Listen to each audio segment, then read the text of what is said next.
Hello, I'm Dango Rose. Welcome to the Mountaineer Podcast, where everybody's listening. The Mountaineer brings you the latest news of the Peak-to-Peak region, in print, online, through our podcast, social media, and special publications. Now, listen in to the latest news of the area with our local journalists.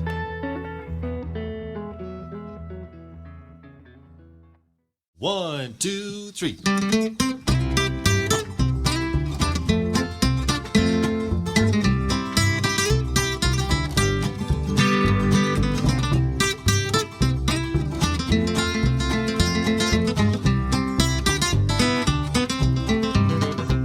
When I find myself in trouble. The song that you are currently listening to is Ain't Nobody Luckier, performed by Kyle O'Brien for his brand new Bear in the Trash EP, coming soon to a streaming service near you. If you want to check out the EP on its own, you can check out all of the songs uploaded individually to his YouTube channel Kyle O'Brien Music, including a music video for the title track. Also, be sure to stay tuned in the near future for an interview from Kyle O'Brien that I did for an article I wrote about him in the February 16th, 2023 issue of The Mountaineer.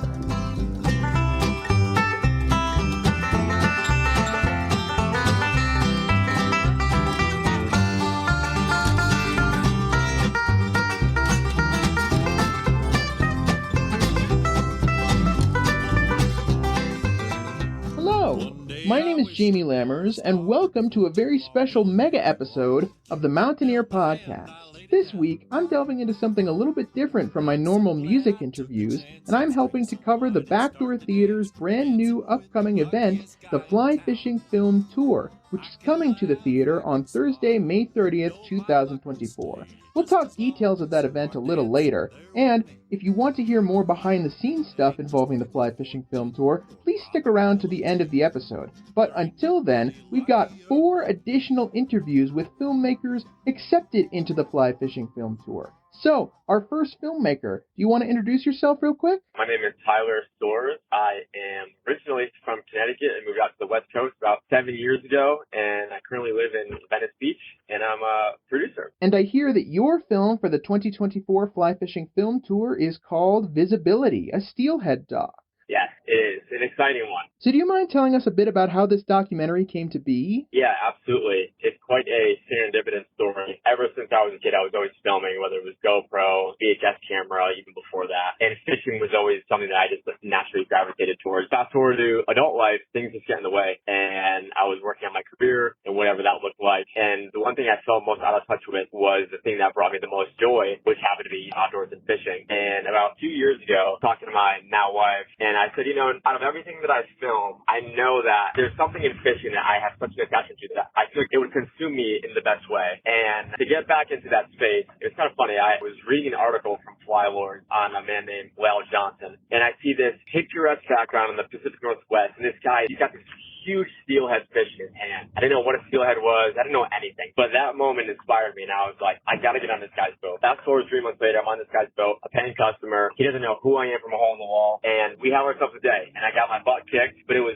really, really fun. In conversation that entire day, getting to know each other, naturally came up personal goals, where we want to be, what we want to be doing, what we're missing, and it was the perfect intersection of him having a really awesome story to tell and me looking for my own personal fulfillment to get back into space. And from that moment on, it was like I had a new best buddy. We were sitting at the docks 2 hours after our trip had ended, just talking about what that story actually is. And from that moment on, I would say the next 8 months, it was just me being in contact with him, talking to him, getting to know him more, getting closer with him. With delicate stories, there's a level of vulnerability, and I think it took me becoming closer as a friend to him to be able to continue to peel back the onion, the truth behind a lot of these things that he's gone through and how we can unpack that into a film that would really move people. So fast forward, we decided to shoot this thing a year later, and it was 5 days on the Olympic Peninsula in Washington. And for me, I needed that whole year really to understand what I was getting myself into. And if you've never steelhead fished before, it's a roller coaster of emotions, of weather, of blood, sweat, and tears that these guys put on the river. River. I got to witness that firsthand. We spent 5 days in every condition you could think of. Sunny conditions, rainy conditions. The last day, they were pouring boiling hot water on a boat that was completely iced over at 4 in the morning so that we could use it in the next few hours. We get to the mountain and the sun's peeking over and it's completely snow-capped everywhere. And so these are some of the elements that we were in, but the real crux of everything was this is a man from Kansas that never really would have seen himself in the Pacific Northwest and never really had this sort of guidance mentorship on this sport that would come to change his life years in the future. And so we're telling that story, what it was like for him, the lack of mentorship and the importance of mentorship in the next generation of fly fishing anglers. And we're telling that story alongside another friend who we met on that trip. And again, serendipitously, we just invited him out, another buddy to fish with. And he had some similar instances and experiences where he was looked at differently. And it never made sense to him because this is what he did day in and day out for years. He would sleep,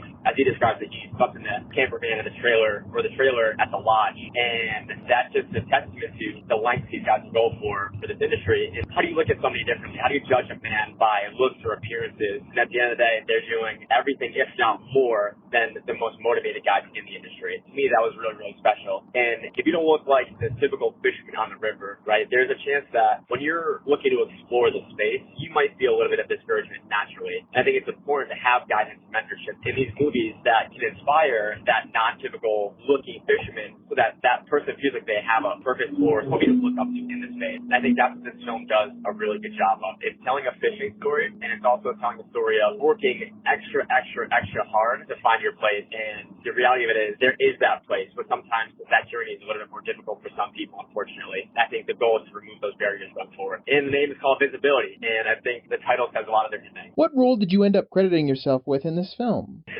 Yeah, it's a funny question. I think as a filmmaker, ideally, you want everything up front. You want your payday, you want all your ducks in a row, and I think for me, this moment was wearing every single hat because none of those things that you want as a filmmaker was there realistically. Like there was no budget. It was all self-funded. It was all me booking my own trips to go back and forth for pickups and pickup shots and interviews with Lael. It was me just believing the moment I met somebody that they had a story to tell that would move an audience. And so I was the writer, they wrote their own script really, but I was helping piece the story together. I was the producer, I was post-production, editor, sound designer, the full gambit, as many filmmakers and producers are when they feel passionate about something and they don't get what they want up front. But the full circle moment was Sims ended up not being as on board as you would like them to be in the beginning, naturally, because of my background in producing a different style of video for different industries. So wanting to buy the film as soon as they saw it the first time. I'm curious how your filmmaking career started in the first place. What got you interested in starting to make films, and what kind of things did you focus on initially? Yeah, so, early on it was more capturing a memory, and I think for me, I loved the silliness and adventures that fishing brought me really early on. It was me on a boat with buddies in the middle of nowhere in a storm, and we're just like, man, why are we here? This is nuts. There's no other boat out here but us. That's what I was filming. It was the stupidity, because that's what brought us joy, and I think there's a natural storytelling there where you can take somebody through those crazy, wild journeys. But it progressed. You go through school and you try to find a way to earn and make money. It went from the silliness to then, okay, I'm going to freelance and I'm going to freelance for small businesses. And then that went to engineering and leading a creative team in the engineering space and working in the tech space and leading a creative team in the tech space. But at the crux of it, my storytelling was always what's fulfilling is not about the products I'm pushing. It's not about the bottom line that we're trying to push. It's always about the people that we can speak to. And it was like that transition moment where I was doing a lot of the tech stuff, a lot of the very corporate style content, and moving away from what I love doing to then have that switch moment of, hey, I really got to get back to what it is that I love. Were there any other people behind the scenes that helped propel the film to the finish line? Yeah, this is a fantastic question. I'll preface it with, if you've ever spent time on a marketing or creative team and you live in a world of 30 second to a minute long videos, dipping into the docu-style space of 15 minutes and longer, 10 minutes and longer even, there's a lot of time and energy spent into building a roller coaster and taking somebody up and then taking somebody down, and that's something I mean is like the viewer and to feel a certain way. It was the biggest creative challenge I've ever put myself through, and I needed it. But in terms of getting to that final product, my wife would sit with me after an 8-hour editing session, and I'd be like, I can't look at this anymore, and she would help. It was really good friends that I was always on the phone with to get a watch. And it was like that, that really open and honest feedback. Hey, let's cut this part. Hey, this part is a little too much. Hey, let's go here. I think it's way better. Crowdsourcing amongst my circle, I would say, was the biggest help. So what was the process for getting ready for the Fly Fishing Film Tour like? How did you hear about the festival initially, and how did you submit the film? Yeah, for sure. So I've always known about the Fly Fishing Film Festival growing up. It was something I just kind of paid attention to. And going into making this film, it wasn't like all or nothing. We were going to do the film all or nothing, but if it didn't make the film festival, it didn't make the film festival. We had zero expectations there. But we knew that it was going to be a really good platform for the film because it drives an incredible audience. I mean, they do well over 300 shows around the country, and a lot of those shows bring a lot of really passionate people in the space. And so we submitted it, and we got reached out to. We were actually the first film that got accepted this past year. And man, that film is ran by some really incredible people who do a ton for this space from a conservation perspective, from a social perspective, and just bringing issues to the front. And it's a really good community, and I will say out of the last 7 years of filmmaking and meeting a lot of people, this last year being really dialed into the fishing industry, I've met more people that I can call friends and will be friends for the remainder of my life that I can call on any given day. And that's just a testament to the people surrounding this entire event and project. Is there anything that you hope audience members will take away after watching this film? Yeah, for sure. Especially in this film. It's a really good question. Now, I don't know about anybody else, but I judge a person based off of character. And I was taught really early on to lead with empathy. And for me as a man, those are qualities that I hold really dearly for me. And outside of that, nothing else matters. And at the core of this film, you're looking at two main characters and somebody else that is an advocate for them that hold all those qualities and more. And for me, it's the most obvious thing that you'll see from start to finish in that film. And no matter what, I think the biggest thing is you haven't walked a day in somebody else's shoes, and leading with empathy always, for me, is just the way I want to lead my life. So there's somebody out there that maybe it gives them a second thought when they're on the river to maybe think twice or just ask questions to get to know somebody. And it goes back to the simplest thing is never judge a book by its cover. As simple as that is, I think it's those simple things that actually hold the most truth in a lot of these instances. Is there anything else you'd like to add before we move on to our next guest? Yeah, I'm trying to think. Generally speaking, as a filmmaker, I think there's no shortage of creatives in the world. And I think maybe this will touch somebody else, but for me, is this experience of being a fly on the wall on something that was way bigger than me as a person gave me so much joy and fulfillment. And I gained 3 best friends out of this. And I just feel lucky and grateful and thankful that, again, the world has delivered me this relationship that I was able to cultivate and turn into something. Steelheading is a wild journey. That's where I was going with it, was the fulfillment aspect of it. If you can lend yourself time to things like this as a creative, get out of your own head and help tell somebody else's story. When you're working with a story that is as delicate as this one, I saw this man open up to me completely and give me the trust that you would need to get somebody to be able to tell a film like this. And these are things that I've never experienced in my life. I never will, frankly. But to have somebody that's gone through all this watch your film and bring a tear to their eye, it doesn't matter the audience reaction. It doesn't matter the social engagement. Nothing matters except for that person feeling completely seen and appreciated that you told their story in the way that they wanted it to be seen. And to me, that was the most fulfilling part of this whole thing. And before we move on, can you just give us a quick overview of the film again? It's called Visibility, and it takes a story of 2 gentlemen narrated essentially by one of the main characters, Lal Johnson's best friend, and it takes you through the trials and tribulations of steelhead fishing, which he describes in the film as climbing Mount Everest. So you get a lot. You get a lot of adventure and a lot of story. Thank you so much to Tyler for coming on board and talking about his film, Visibility, a Steelhead Doc, which is one of the films that you can see at the Fly Fishing Film Tour. Let's talk to the next filmmaker. Do you mind introducing yourself real quick? My name is Ben Meadows from Dorsal Outdoors. And I hear that your film that has been accepted into this year's Fly Fishing Film Tour is called Triple Trouble. That is correct. So we got a film in the S3T this year for a little story about 2 fly anglers trying to get one of them their first saltwater species, which is uniquely a triple tail, a species a lot of anglers may not have heard of, but it's a very interesting fish because it's kind of a hunt first, cast second fish. So we really enjoyed producing the film, enjoyed getting it out there, and really just had a great time filming with the 2 lead characters, Danielle and Mary Beth. Can you take us through your filmmaking journey real quick? Yeah, so a crew of buddies of mine, we've gotten the really wonderful blessing of traveling together over the past 15 years, basically starting when we were in college. And every trip we took, we we beefed up what we were doing, whether it was a photo or video, and we had the desire to bring some of the stories home that we were seeing out there. And so a couple years back, we had the opportunity to tell a story that was really important to one of the guys in our crew. His name's Tommy, and basically he learned how to fly fish for tarpon from his uncle, who had just recently passed away from cancer. And so we just wanted to do a story that honored his uncle, that honored Tommy, and it actually got accepted into the fly fishing film tour. I think that was back in 2020. And so it was just a great experience, and we used that as a springboard to continuing on to tell stories that we found interesting, stories that we thought were exciting, stories that either made us laugh or tugged at our heartstrings or just got us excited. And so all along the way, we've gotten to tell some fun stories. One about one of our buddies, Dan, who couldn't catch a fish to save his life, and literally the cornerstone of that film is him being dropped into a school of what seems like 1,000 breaching tuna, and the only thing he seems to hook is the back of his head. And then forward to, we've had some trips where it's gone really well, and we've been able to document some really exciting fisheries like catching tarpon on poppers and things like that. So that's kind of where we've been and what we've done. Really just central to us is Dory. We always want to just capture something, like I said, that either makes us laugh, tugs at the heartstrings, makes us think, but at the center is always a story. If you're curious about some of the films that Ben has been talking about here, you can head to Dorsal Outdoors on YouTube or go to dorsaloutdoors.com to check out some of these films, including Just Like Mac, the official selection from the Fly Fishing Film Tour 2021 that was talked about earlier, which involves Tommy Cooper's uncle, Mac.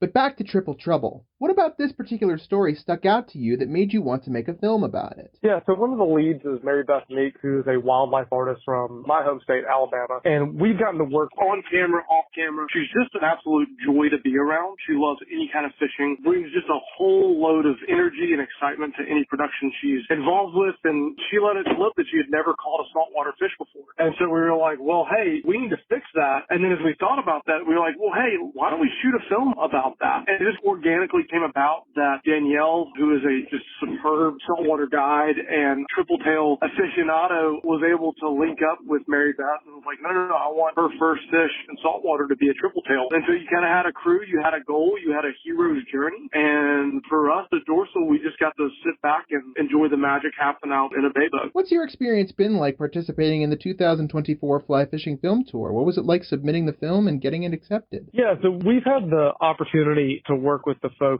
at the Fly Fishing Film Tour for numerous of years now. And so when this one got selected, we were really excited because it's kind of an oddball if you think about fly fishing, right? You've got two anglers, one who's a guide, one who's an artist. They're both from the South. So Mary Beth grew up in Jasper, Alabama. Danielle, at the time of filming, was moving back to Apalachicola, Florida. And so it's kind of got the Southern art to it. But then more than that, they're going for a species that a lot of people haven't heard of, which is a triple tail, let alone heard of as much as thinking about it as a fly species. So when we found out that it had gotten selected, we were stoked because we knew this piece was a little odd. It just wasn't a typical trout-centered film. It was pretty unique. And the cool thing is that Danielle is very focused on conservation. She really wants triple tail stocks to be treasured and preserved. I mean, triple tails kind of have this problem as they're really good to eat. So they kind of have this problem, especially within anglers, is that any triple tail that gets caught is going to be destined to the table. And so Danielle really wants to push back and show that they're really good sport fish as well. And so knowing that this is not a pure conservation film, it's not a pure comedy, and then of course it's not happening somewhere super remote. I mean, this is happening in a bay in Alabama. We knew that this was a very different film in many regards. So yeah, when it got selected by the folks at the F3T, we were just stoked because we thought this was just such a cool story to tell. Has fly fishing always been a part of your life, or are you relatively new to it? Oh, no. So it's interesting for me. Fishing came first, filming came second. So my grandfather taught me how to fish at a very young age, and I just took to it. And when I was probably in my preteens, I was big into fishing, bass fishing, cat fishing. I mean,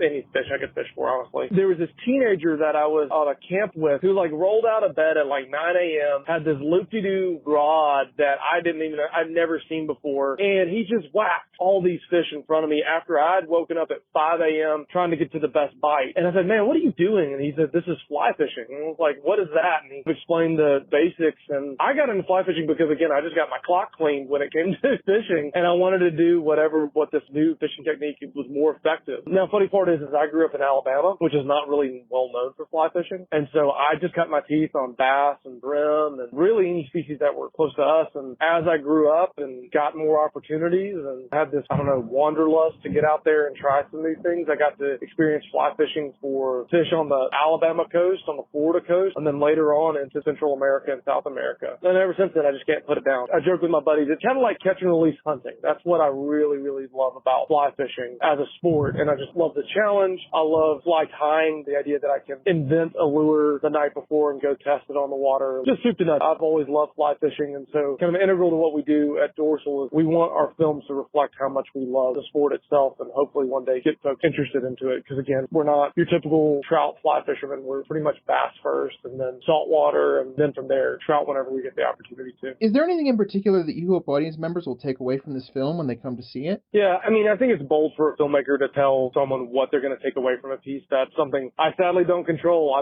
remember when we had a film called Dan's Pain, which was a comedy. I remember the first time I sat in a live audience and watched it. Man, I had pit stains down to my waistline. I was so nervous because I was like, as soon as I was in there, I was like, I don't know if people are going to find this funny. What if none of the jokes land? And so you never know as a filmmaker how these pieces are going to be received. But my hope for folks who watch Triple Trouble is I just hope they see the joy that is in the two lead characters, Danielle and Mary Beth. They're just two gals who are just fun to be around. They take what they're doing seriously, but they're not taking each other seriously, which I think is rare these days. And it's just so much fun to be a part of. When we were filming, we kind of struggled to keep the camera steady because we were laughing so hard because the two of them were just having so much fun. So yeah, I think my hope is, if nothing else, that people just take away the joy that is shown on screen between the two anglers. And what did you end up crediting yourself for in this short? Yeah, so my business partner and I, George Constantine, we run Dorsal. And so for this film, I was pretty much directing the design, the production, how we were going to do it. But in the actual film, you've got myself, George, and Sam Sumlin of Base Coast Live, who are all filming. And that's what made this thing unique, is that you had 3 cameras running on one boat, or actually there's 2 boats in the water, but obviously just one boat with 2 anglers in it. And so you get this really fun 3-way perspective that really helps show all that's going on and all that it takes to hook a trip tail. At one point, George is running a drone and running a camera. So you've got actually 4 angles, if you want to think about that. One's the bird's eye view, and then 3 that are on the boat. But for this production, I kind of directed the piece as we got it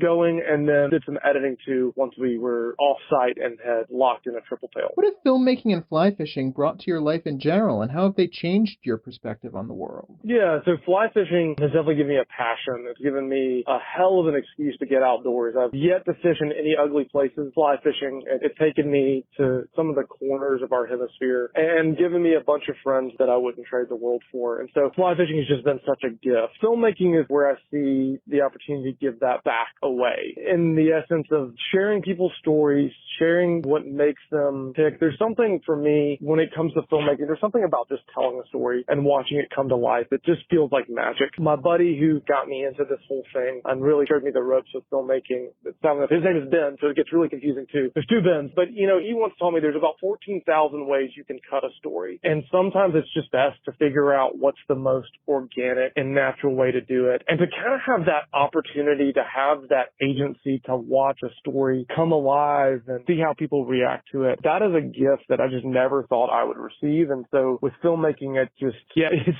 brought to life a part of me in a creative way that I didn't know I had. And I just really, really enjoy that part of it. So fly fishing gave me a passion and a reason to go. Filmmaking gives me this desire to share stories and to capture stories and to listen and learn more about all that's kind of going around it. Is there anything else you'd like to add before we move on to our next guest? No. I've enjoyed talking about this, but I think we've actually really dove in a little deeper on some things than I was prepared to cover, so I'm glad we got to talk about those. Thank you so much to Ben for coming on board and joining us for the podcast. Be sure to check out the Fly Fishing Film Tour 2024 to see Triple Trouble, produced by Dorsal Outdoors and starring Danielle Davidson and Mary Beth Meeks. Our next filmmaker, do you mind introducing yourself real quick? My name is Rok Rozman. I come from Slovenia. I used to be a professional athlete in rowing for many years, but I was always a fly fisherman and a kayaker. I started both as a really young kid. Never really wanted to spend my whole life being an athlete. I just had this wish of winning the Olympic medal, and I failed. We were 4th at the end, then got a medal next year in World Champs, and then after I quit with professional sports, I started kayaking and fly fishing more, went around on many trips or expeditions or whatever, finished the degree in biology. That way I gained a combination of seeing the places and having the knowledge how rivers behave, and then when I got to the information that they want to build thousands of dams in the Balkan Peninsula, which is between Slovenia and Greece, I realized I can't really live with this if I don't do something against it, and that's how I started the Balkan River Defense, which became a movement that then started stopping dams. And long story short, we're now 8 or 9 years into this thing, and this has become what I do. This was a really long introduction, but I hope it's useful at least a bit. And I hear that your film that has been accepted into the 2024 Fly Fishing Film Tour is called Rods, Rolls, and Reality on the Socha. Yeah, in 2015 we basically created this platform that started off as a platform that combined me and a friend as a kayaker and fly fisherman and 2 other friends that were filmers. We called it the Leeway Collective at the time, just with the idea to produce content that shows our adventures, and this way just share this with people and also have a way of getting some sponsors. You know how brands work, usually they need some content because we were young boys, pretty much broke, and we needed some funding to do our trips. And then just in 1 year, this whole thing evolved into what I just mentioned, that we were going out there paddling and fishing and realizing that these rivers were in danger. And then this way we started making films more in this direction. And also this film, Rods, Rolls, and Reality, which is a short film, it's just a 5-minute long film, is basically one of the films we created where we want to touch the topics that are a bit controversial and show what the problem is and then offer a solution in a way. We also did 2 full feature documentaries that are 80 minutes long, and this covers a certain demographic or audience because it goes to film festivals and televisions. But then we realized in the last 3 years that short films way reach more people, and especially young people, and we want young people to get involved also in fly fishing and kayaking, but we also would like them to start doing something to protect rivers because we can't do everything ourselves, and that's how the idea for this short film popped up. So what inspired you to make this film in the first place, and how did you get to the final product? Basically, this film is the second film in the series of short films. A year before that, in 2022, we made another short film where we went rafting on the Sava River, where they want to build 12 new dams, and we realized that there's this fish, Huchen, or Danube salmon, which is a really big salmon, it can grow up to 30 kilos, is protected. So it lives in that river, there's a wild population there, and you can legally fight those dams just if you prove that this fish needs the environment to survive. So we went there snorkeling in a raft, which was a total comedy, And we were like, let's make a film about it. It was really well accepted and it helped the whole campaign. And then we were thinking, okay, what will we do the next year? And we were like, there's always this, how should I even call it? If you were a fly fisherman, or at least in Europe it works this way, you dislike kayakers and kayakers dislike fly fishermen. And I never really, because I'm both, this was always silly to me, Why would we fight if we both love rivers and we basically have the same love towards this ecosystem? And I was like, let's make a film that's gonna combine the both. So the idea was, let's get our crew, which is 4 friends that are kayakers. I'm a fly fisherman and a fly fishing guy, then the kayaker, and the other 3 are just kayakers. And they were always asking me, when will you take us fly fishing? And I was like, well, let's go kayaking, let's bring fly rods, and I'm gonna show you how to fly fish. And basically the whole thing wasn't really scripted. We went out there, we filmed for 3 days, and again it was more or less a comedy. And basically we filmed it, and we were like, let's try and not go too deep into philosophy and making everything epic and full of emotion. Let's just try and focus on this, that there's no reason for kayakers and fishermen to fight with each other, because the reality is there's not many people that care about rivers. Those 2 groups really care about rivers, and instead of fighting with each other, they should create a team that's gonna fight everybody who wants to harm the rivers. And we're really glad that the Fly Fishing Film Festival accepted it, and we're getting really good feedback. They were like, we never thought about combining these 2 sports. And even here in Europe or in Slovenia, where I come from, this thing started to change, I'm teaching kayakers to be respectful towards fly fishermen, to whistle when they come by and ask them where they want them to go so they don't spook the fish. And I'm talking to all the fishermen saying, hey, kayakers aren't just these crazy people that are doing crazy stuff. They love the river as much as you do, and maybe they can give you info on where the fish are and stuff. And it's good to see that this is really happening in reality. And another message we wanted to convey with this short film was that if you want to be a nature conservationist or environmentalist, you don't need to get this epiphany from somewhere, read books, or have a degree in biology. All it takes is your love towards a place. In this case, that's a river. And you will only achieve this if you're going to spend enough time being next to the river. And kayaking and fly fishing is one of the ways. You can also just go and sit by the river. But if this place becomes dear to you, then you're going to feel responsibility to do something for it when it becomes endangered. Do you have a particular connection to the Socha River, and what's it been like coming back to Slovenia?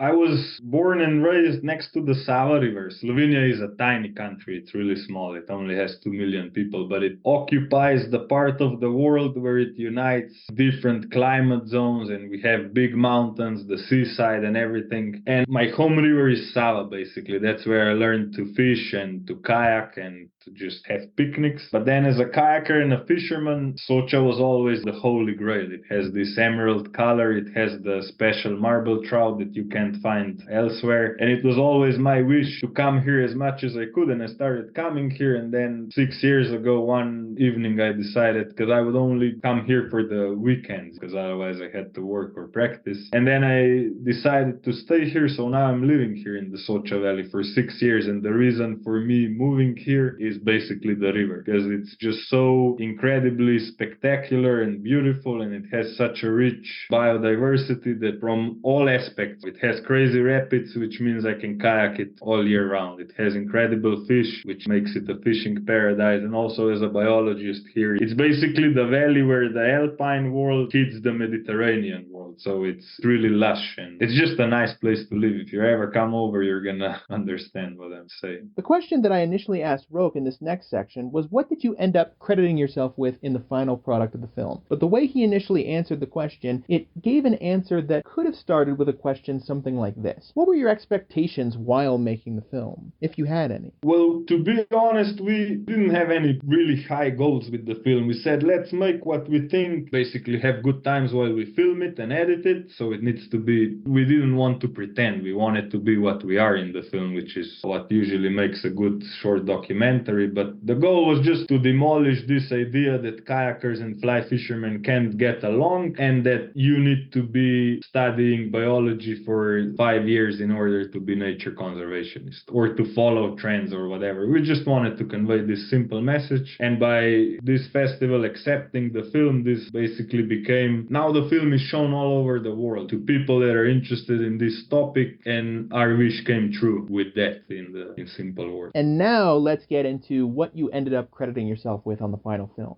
Okay. Yeah, I was a director. It was a small crew though. It was just 4 of us doing the kayaking and fishing, and in this I was director and also one of the people kayaking and fly fishing, and then there was just another guy filming it. You can't get a smaller team, you know. And then we were also both doing the edit together. The guy who was filming is really good in editing, in post-production, and me being the director, I was with him in post-production process. So generally it was 2 of us plus 3 people kayaking. Yeah, tiny little crew. What's it been like being involved with the 2024 Fly Fishing Film Tour? What was the process like getting the film into submissions, and what has it been like after getting accepted? Well, when the film was done, we were like, let's try and take this route of distribution. Let's try with festivals first, and then we release it online, because we want to get it. People, when they come to a venue to watch the film, they're 100% focused on the film. If you watch the film at home, people are doing 10 different things, so it doesn't sit in their brain as well. So we were like, let's aim big, let's apply it to this fly fishing film tour, and let's see what they say. And when they came back with the information that we were accepted in, we were for sure super happy, because in a way you can't get bigger in fly fishing film scene than that. So in a way we just made it into the deadline for the festival, and then we didn't need to wait long. When they said it's accepted, it was, we had some drinks to celebrate. Is there anything that you hope audience members will be able to take away from this film when they see it at the Fly Fishing Film Tour? Well, the film tour also had one event here in Slovenia, and we went there just to be a part of it. We were invited also to other venues, even in North America, but we didn't have time because we were super busy. But it was good to see when people come to the festival and we watch the whole program, the different array of films. You have films that are longer, shorter, they cover different topics, but it's good to see that the entire fly fishing industry, if you want, realize that especially freshwater ecosystems are having a problem. The nature in general is having problem because we do things the way we do, but especially freshwater ecosystems the fish are getting extinct the fastest. Especially in Europe, we lost over 90% of our fisheries because of dams and pollution and stuff. And seeing that both kayaking industry and fly fishing industry realize that they ought to do something to stop this, and they have the resources and passionate people, is giving us hope. Because when we started this conservation thing 8-10 years ago, we were more or less alone doing it, and we never wanted this to be our thing. We always wanted to have as many people fighting for rivers, because this is the only way we can achieve that. And having this film and other films like that in this festival for sure will make a difference, but in a long term. You can't measure it and say because of this film we're gonna save 2 rivers, but maybe it's gonna change the perception of people that go and watch these films, and they will start doing similar things we're doing. This is what we hope. What was it like making the film as a whole, and were there any particular special experiences that you had while making it? Well, it was genuine fun because I took 2 friends and my girlfriend that are all kayakers. I took them fly fishing. 2 of them never tried fly fishing before, and we were like, the videographer was like, what's our angle gonna be? And I said, well, nothing. You just come along and film. There's gonna be things that will happen. You just need to make sure that you catch them with the camera. And in a way, it was really interesting for me to share the knowledge, because I've been a fly fisherman since I was 5 years old, so that's 30 years. And through all this time, you learn many things. You create a knowledge with which you understand the river, and also you catch fish. And being able to share this with my close friends on my home river that I really like was really special in a way. Special, nice, and at the same time, lots of laughter was involved because they were trying something they weren't good at. And then when they caught their first fish, and all of them managed to catch the marble trout, which is quite an achievement, at the end of the day, everybody was happy.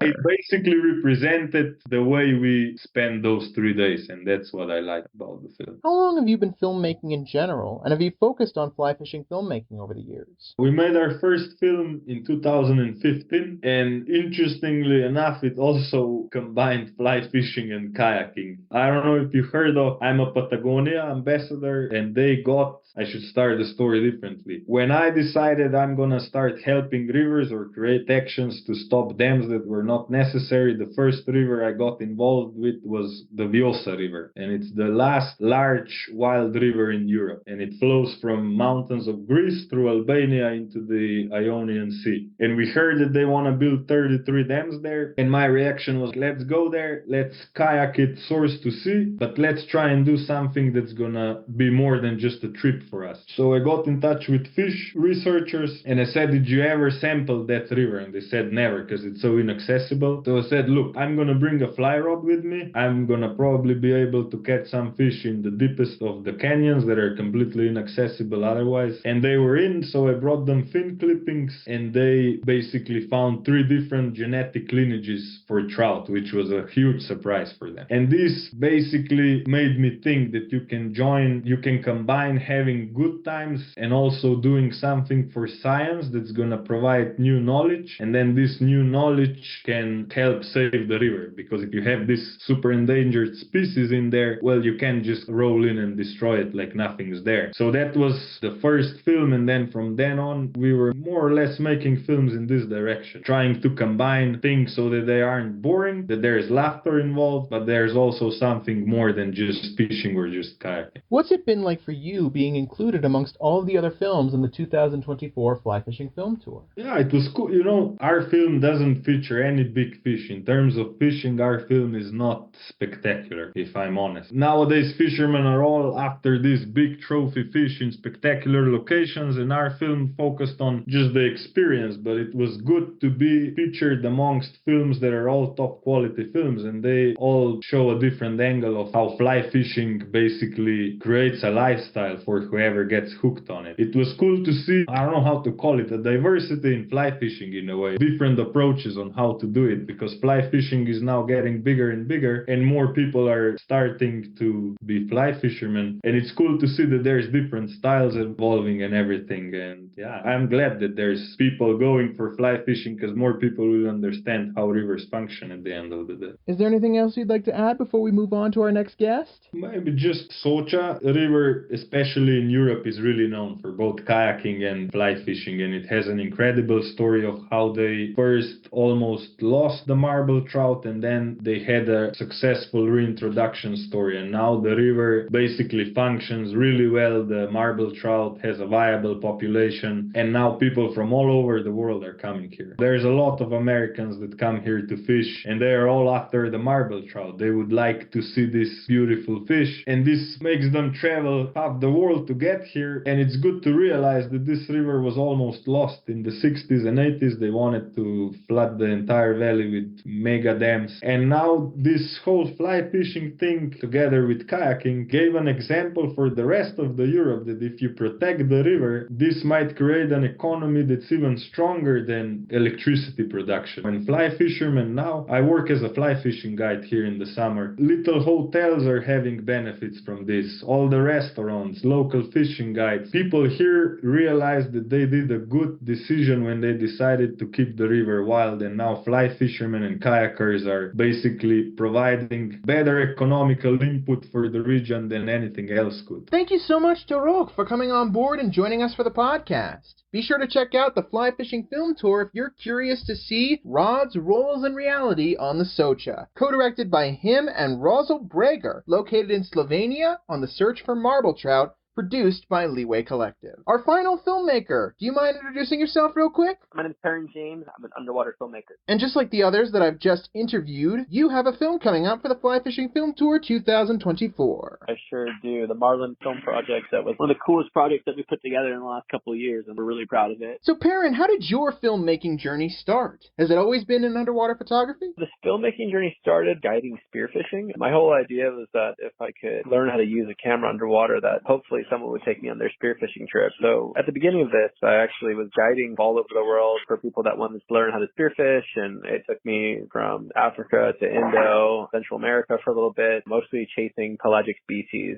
and learning how to film yellowfin, marlin, just feeding in natural habitat. So I've got a long history of chasing pelagic fish, sometimes to catch and eat, and other times to satellite tag and do research. So it's kind of a full spectrum idea of blue water world. And I assume the Marlin Fly project, the F3T edit as this particular version is being promoted, is not your first venture into underwater photography. No. I've been shooting underwater full-time now for 11 years, and primarily underwater. Occasionally I do other tasks like drone and GP for film stuff, but for the most part I am a specialty underwater. So how did the Marlin Fly project come into fruition? So I've been diving Mag Bay, I think, for like 7 or 8 years, almost every year, sometimes in the summertime, most of the time during the sardine run. That's typically around November and into the winter months. So I've been going down there for a number of years, and I met George and Rudy, the guys from Los Locos, a couple years ago. And yeah, we just kind of hit it off. We'd known of each other because they'd seen a lot of my underwater photographs, and then they were really involved in the community in San Carlos. And I thought that was just so cool that they came down there and they were working with the local Mexican pongueros. And yeah, we just kind of hit it off. And as soon as we heard that there could be a potential project for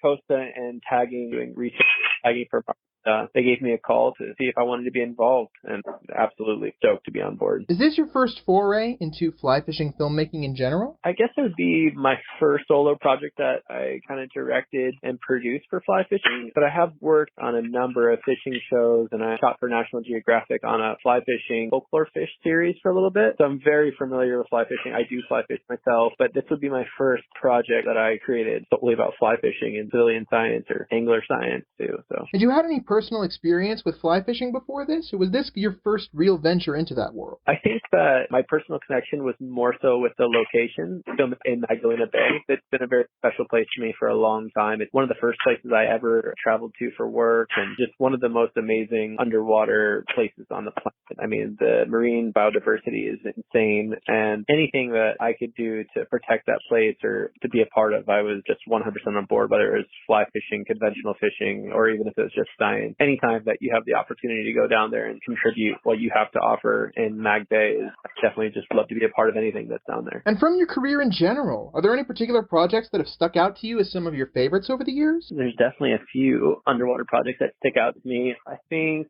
one of my favorite projects, which cold water is not my favorite, but for some reason I keep going back to cold water, is we documented narwhals in the Arctic Circle a couple years ago, and that was definitely one of my favorite projects I've ever been a part of. We were wearing wetsuits and trying to free dive with them, which was just insane because we were just freezing the entire time. But after 26 days on expedition searching for them, we found them and we were able to get in the water with the narwhals. And then a lot of the other underwater projects I work on are filming cetaceans and whales and such. So I've done a fair bit of stuff with the transient orcapods. I think not last year, but the year before, I was in Portugal at a seamount and a pod of orcas came up to the boat and I jumped in with them. And that was for a National Geographic project. And it was pretty cool because the orcas that I filmed underwater were actually the orcas that have been sinking sailboats recently. So it's the same pod that has decided to try to sink sailboats.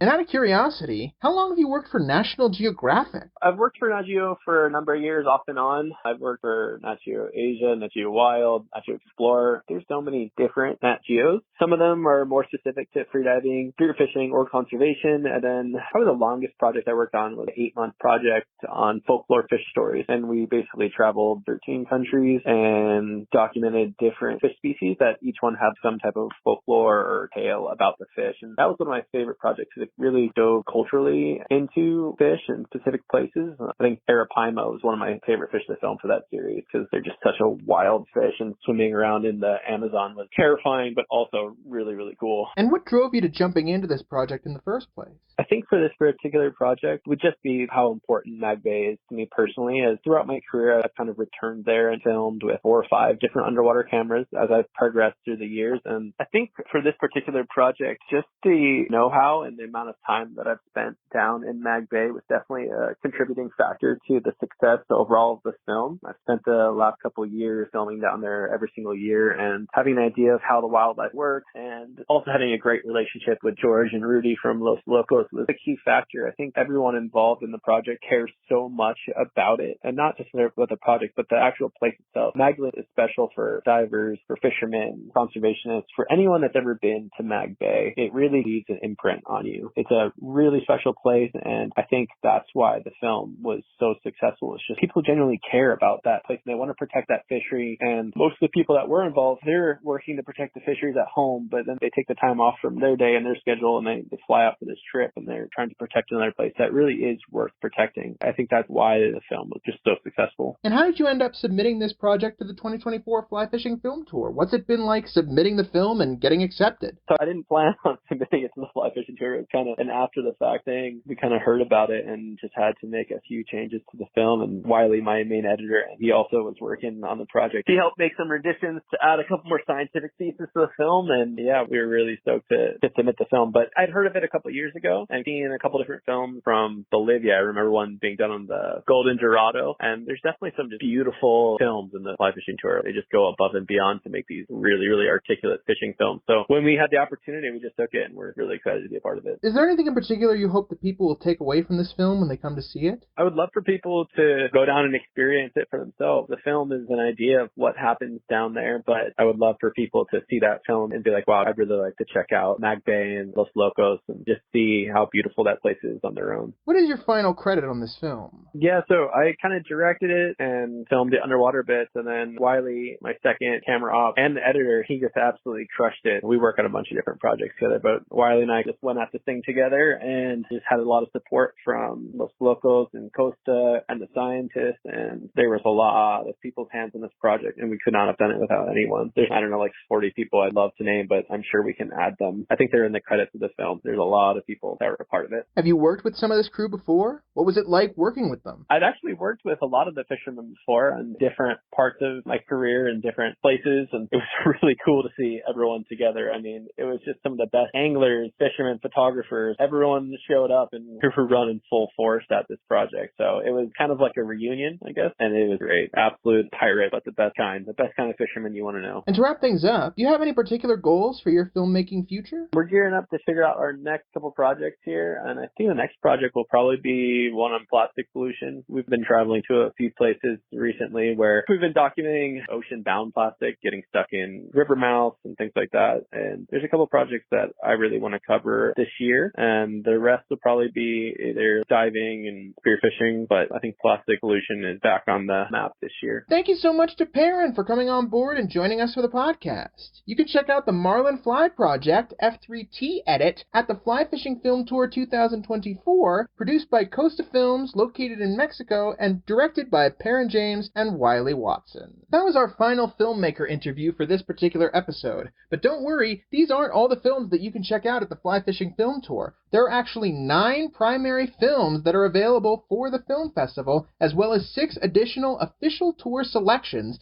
that are playing at select theaters. As quickly as I can, I wanted to shout out the other films that have been selected for the Fly Fishing Film Tour 2024. The other films in this year's tour are Rio de Gigantes, produced by Helmut Zederer and made by Vida Sucelis, centering around peacock bass in Brazil; Transitions the Bow, produced by Kate Target and made by Renaud Furlot, centering around brown trout in Canada; Only the Salmon Know, directed by Fred Campbell and made by Hooke, following Atlantic salmon in Canada; A Line in the Sand, produced by Black Mountain Cinema and made by Harrison Hughes, centering around bonefish in the Bahamas; and What Lies Above, produced by Fly Fishing Nation Media and made by Simon Kay, following permit species in Mexico caught by Chase Looney and guide Raul Sanchez. Official tour selections are not playing in all of the tour showings of the Fly Fishing Film Tour 2024, but I still wanted to shout them out to let you know that you can see them in select showings. Official tour selections include I'll Wait Here Forever, produced by Huckberry and made by R.C. Cohn, following Elon Stribling as he travels to Yucatan, Mexico to catch permit species;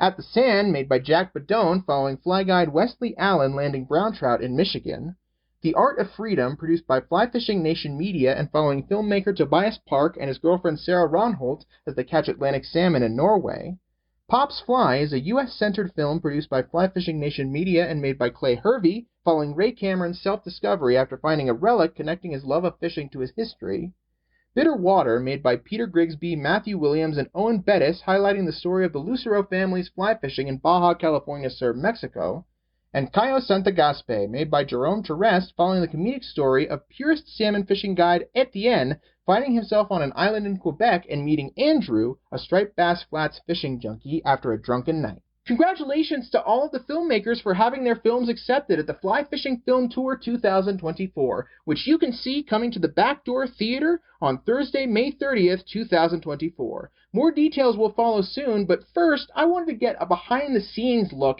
into the festival itself. So, our final guest for this podcast episode. Do you mind introducing yourself real quick? So my name is Scott Batista. I am the media manager for the Fly Fishing Film Tour. I also am on the road crew for the Fly Fishing Film Tour and have been for the past 2 years. If you aren't familiar with what that looks like, we tour the country and put on all of the national tour stops. So this year there was about 40 of those. So me and 2 other individuals did, I want to say 21,000 miles down and back across the country. And yeah, put on about 40 shows ourselves this past spring. Incredible, crazy, a little bit of everything. Have you been a part of the Fly Fishing Film Tour for a while? No, just the past 2 years is when I came on. And then previously to that, I was just an attendee. So I grew up in Ohio. I used to go to the Mad River Outfitters show, which is held in Columbus, Ohio. I went to that one for probably half a decade and then saw it in Kentucky a couple of times while I was in college. And then almost 10 years into viewing it, joined the tour itself. And I've traveled around for the past 2 years with it. So yeah, no, just an attendee before that. Out of curiosity, do you remember what year it was you first saw the Fly Fishing Film Tour? Gosh, it had to have been, I want to say maybe going into freshman year of high school. So that would have been for me, that would have been what, 2012, 2013? I found through my own research and also by looking at the Fly Fishing Film Tour website, which I will talk about at the end of this podcast, that this is the 18th annual Fly Fishing Film Tour. So, what's it been like for you seeing the Fly Fishing Film Tour evolve over the last 10 years as an attendee and 2 years as an actual behind-the-scenes worker? Yeah, so you are correct. We're in our 18th year here. Yeah, so a little bit of a background. I didn't hear about it. Obviously, that would have made me pretty young when it started, but I think the show that was going on in Ohio at the time started a few years before that. My dad had always gone, said great things about it. The year I went, I think I might have gotten a t-shirt or one of the hats. The hats are pretty famous.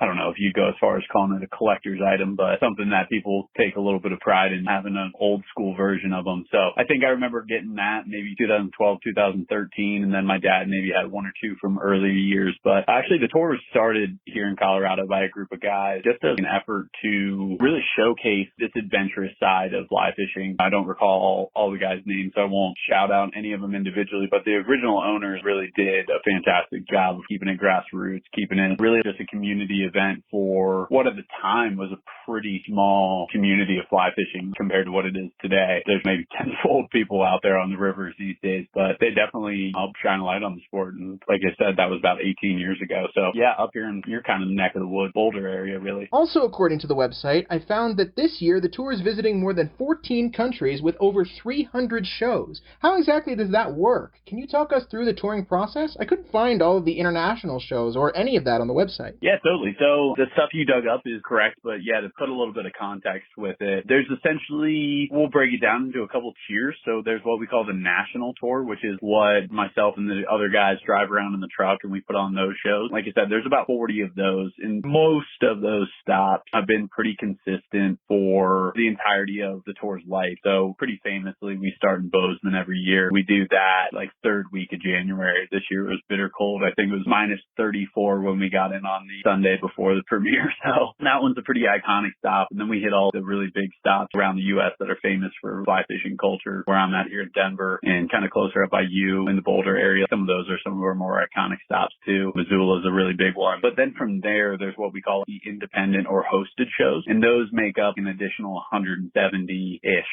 fluctuates year to year. And those are kind of similar to the one that you're going to see in Netherlands. Those are run by local groups, organizations, conservation groups, sometimes even a theater or brewery will just buy the license right and just put on the film. So there's about another 170 of those around the U.S. And then, yeah, so throughout the entirety of the tour's life, there's actually an international version that we joined forces and absorbed last year, which is called Rise Fly Fishing Film Fest. And that was always the international version of the F3T. And so now we're working together. It is now the Rise F3T. And that is how we get our international market. So they add up to another 100 plus shows. And that's all over Europe, all over Australia, and reaching everywhere else outside the U.S. So to clarify, all of the shows that are currently available on the website, which again I will bring up at the end of this podcast, are shows that anybody can buy tickets for, right? Yeah, totally. There's different types of these events. Like some of them do run privately, and those ones don't always get published on our site just because they're not really promoting it. A good example of that is Bonefish Tarpon Trust ran a show this year down in Florida, but it was a private fundraiser for their organization, and they utilized it in that way. Anything you see on the website that you can go buy, you could, in theory, still living in Colorado, you could go buy a ticket to a show in Wisconsin tomorrow. It doesn't really limit you in any way. It just is a quick way of finding out where you guys can go view it. We're pretty active online, so sometimes people stumble across a clip from a film and go onto the website and say, oh, I got a show 10 minutes for me in 3 weeks. That's perfect. I can go see it. So they can buy a ticket, show up, and have the same experience as anyone else around the country. And just out of curiosity, can you talk at all about the submission process for the films in general? Yeah.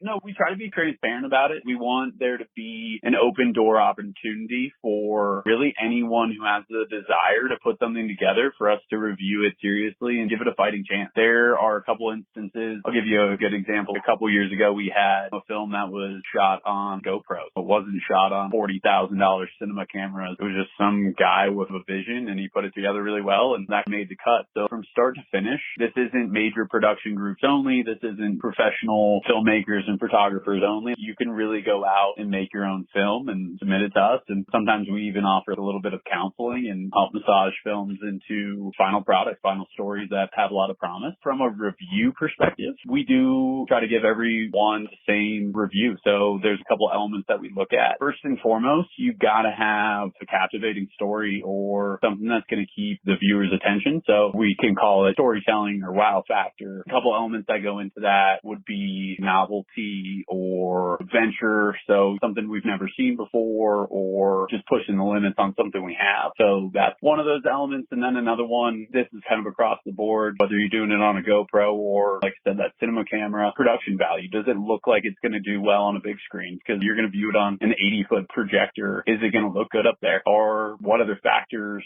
go into that? It's really case by case after that. So it's actually really fun. We get up to 100 submissions a year, depending upon the year. But yeah, it's pretty competitive. Have you personally been involved in reviewing films in the past? So I got to do a little bit of it last year. There's about 5 of us on the review board, and then there's a couple, I would just say, consultants that are in the film industry, or I've seen this thing before, or previous year filmmakers and stuff like that. There's a lot of repeat submissions from different filmmakers and whatnot, so we try to have an open perspective, that open door submission for pretty much anyone who wants to. So once it goes through our film curator, his name is Nick Reichhardt. He's actually the founder of the Rise Fly Fishing Film Tour. So he goes through and looks for some of those elements, and then we'll review it as a team. And yeah, pretty much anyone can submit it through Film Freeway, and then we can go through, submit personal comments, and then depending upon rating, it goes into a pending category. And then from there, we're in touch with those people from the day they submit it. We shoot them a thank you email. If it's a clear winner, like they spent years on the project and it's beautiful and it's a crazy story, sometimes as early as the first communication, we're like, hey, we need to talk and get you guys caught up to speed on things. Or sometimes it's, how can we help you with this story? So there's a little bit of everything that goes into it. And like it's kind of all case by case. But yeah, I got to be involved this past year, and it was really cool. A lot of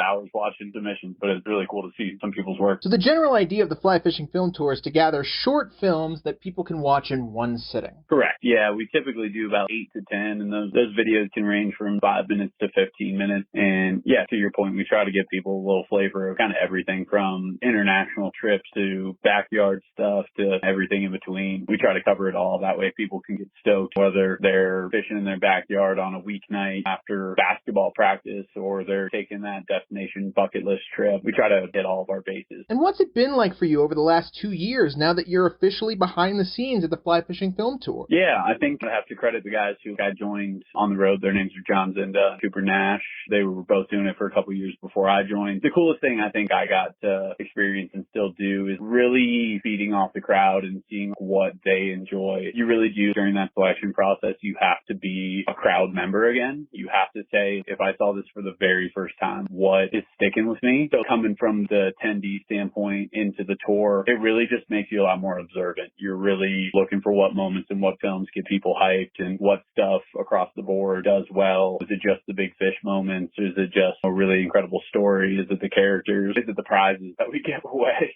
There's a bunch of stuff that you become way more observant on. And honestly, just touring with some guys who had done it before me, they helped me get caught up to speed way quicker than if I had just jumped in with a completely new crew. You'd probably be playing the guessing game for a while. But yeah, really cool just to see people's reactions and being able to predict a moment that I know is going to do well in a sold out theater. That's probably the coolest part. We have a film this year. It's actually out of Canada. Forgive me if I pronounce it wrong. Hooky or Hooky or Hook. I don't know. It's French, I believe. And yeah, there's one just giant fish in this film, and it's right after another giant fish. And every single time the crowd goes crazy. And to be able to predict that, know that moment's coming, and just watch everyone's reaction, that's probably the coolest part. So obviously you guys have your website, and you can promote shows from there, and you have methods of getting the venues to promote, and you can do interviews like this to get word of mouth out there. But are there any other methods that you use to promote the Fly Fishing Film Tour, particularly before they come to each venue? Yeah, it's honestly something that fluctuates depending upon where we're at in the tour. It's a difficult thing to promote regionally or specific shows, because when we kick off in January, there might be 15 or 20 shows in that first week. So it's really difficult to weed through everything and really say like, hey, we're going to promote all 20 of these shows. So what we do is we really blast out, obviously, emails with a schedule that has all the upcoming shows. And from there, we try to list every show that happens each week. So you'll get an email and they'll say like January 19th to the 26th or so, whatever it is, end of that week. Here's your 20 shows that are happening this week. And you might get that regionally. But then on Instagram and social media, that's probably our biggest outlet where we are promoting the shows pretty consistently. And then obviously the website, the YouTube, all those other things kind of become secondary. But we do lean on our sponsors a lot too. All the people that support the tour, they put stuff out for us, especially if they're going to come be at a show or set up a booth or something. They do a pretty good job too. So it's kind of a team effort, long and short answer. I wanted to clarify something from earlier. You mentioned that the tour started all the way back in January. How long does the tour last? Yeah, so the cut and dry answer is the tour is year round. The national tour, why I kind of broke it up for you, the national tour this year terminated on like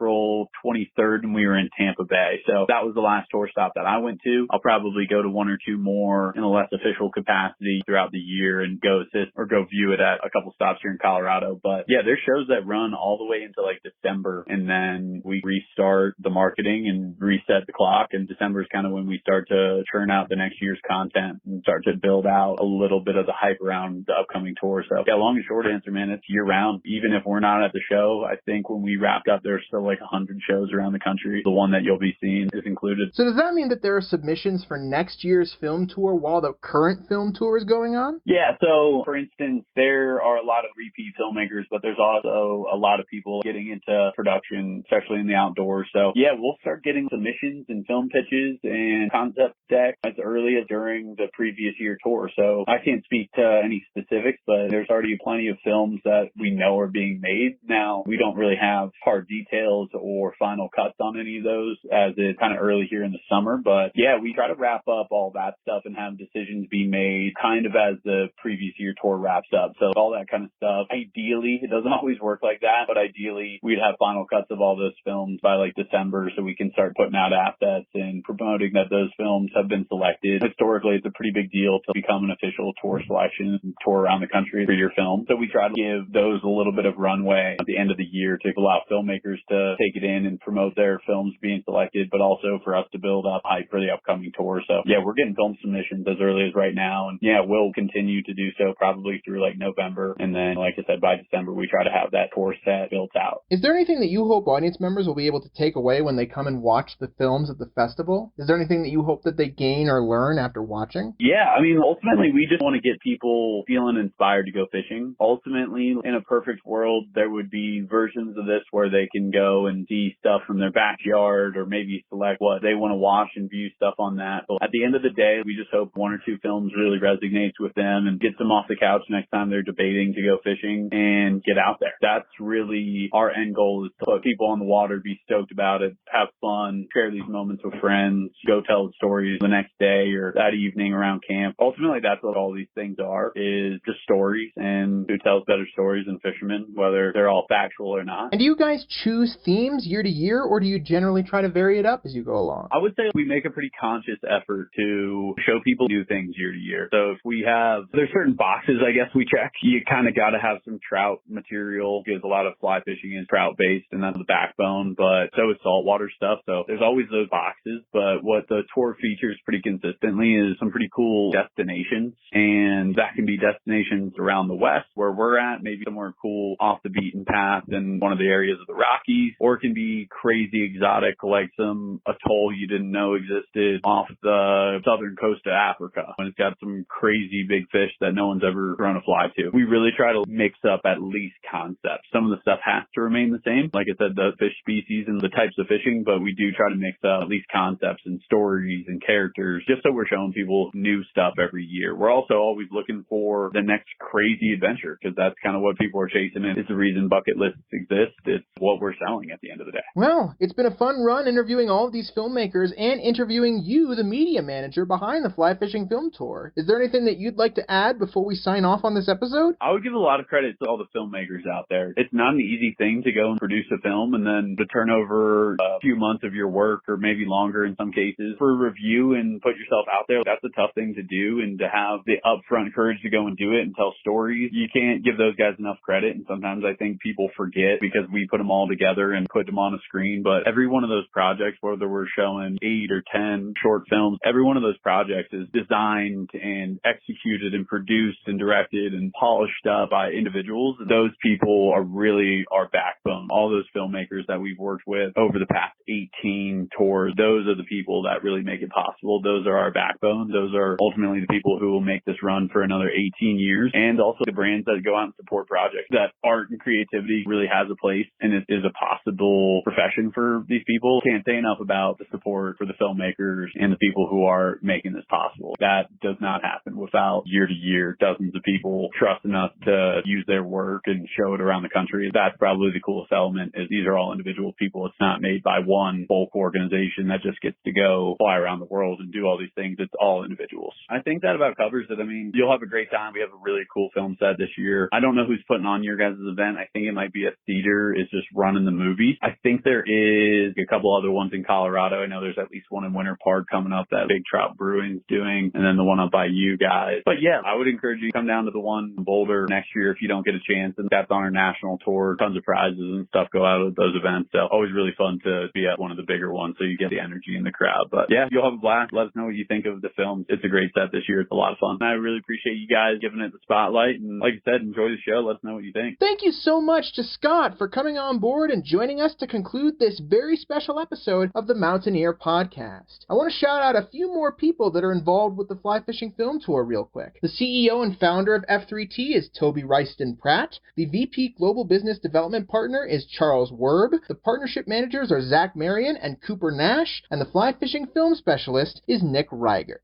Congratulations and thank you so much to everybody behind the scenes at the Fly Fishing Film Tour for creating such an exciting event over the last 18 years for people to celebrate a love of both filmmaking and fly fishing. Head to flyfilmtour.com/home/US to learn more about the Backdoor Theater showcase of the Fly Fishing Film Tour, find a list of films, which I shouted out earlier in this episode, and find more information about the film tour in general. The showing at the Backdoor Theater at 750 Highway 72 in Nederland is scheduled from 7 to 9 p.m. on Thursday, May 30th, 2024. Keep in mind, the official Fly Fishing Film Tour website lists the time as 6:30 to 8, but the Backdoor Theater website lists it as 7 to 9. I would stick with the 7 to 9 time, but just in case, you might want to get there a little bit early. Tickets are $25 for general admission and $20 for kids 12 and under or seniors 60 and older. Prize drawing is included. Thank you again to everybody who joined us for this very special episode of the Mountaineer Podcast, and I hope to see most of you guys around next time for the 2025 Fly Fishing Film Tour. Who knows where things could go from here. Hey,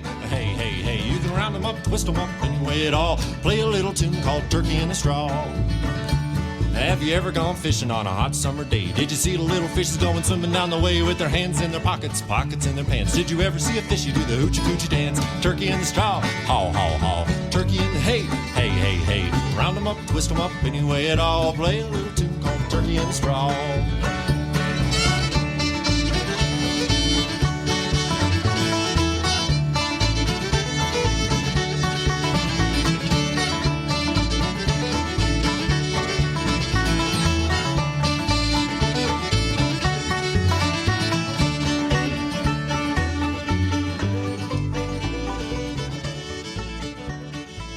The song that you are currently listening to is called Turkey in the Straw, and it's performed by the Kyle O'Brien Band for Kyle O'Brien's brand new EP, Bear in the Trash, which is coming to a streaming service near you very soon. If you want to listen to all of the songs from the EP, Ain't Nobody Luckier, Bear in the Trash, I Could Change My Mind, Take Me Home Country Roads, and Turkey in the Straw, you can head to Kyle O'Brien Music on YouTube and check out all of the individual videos, including an animated video for Bear in the Trash. Also be sure to stay tuned in the near future for an interview I did with Kyle O'Brien back in February 2023 for an article I wrote about him for the Mountaineer. Turkey in the hay, round them up, twist them up, anyway at all. Play a little tune called Turkey in a Straw.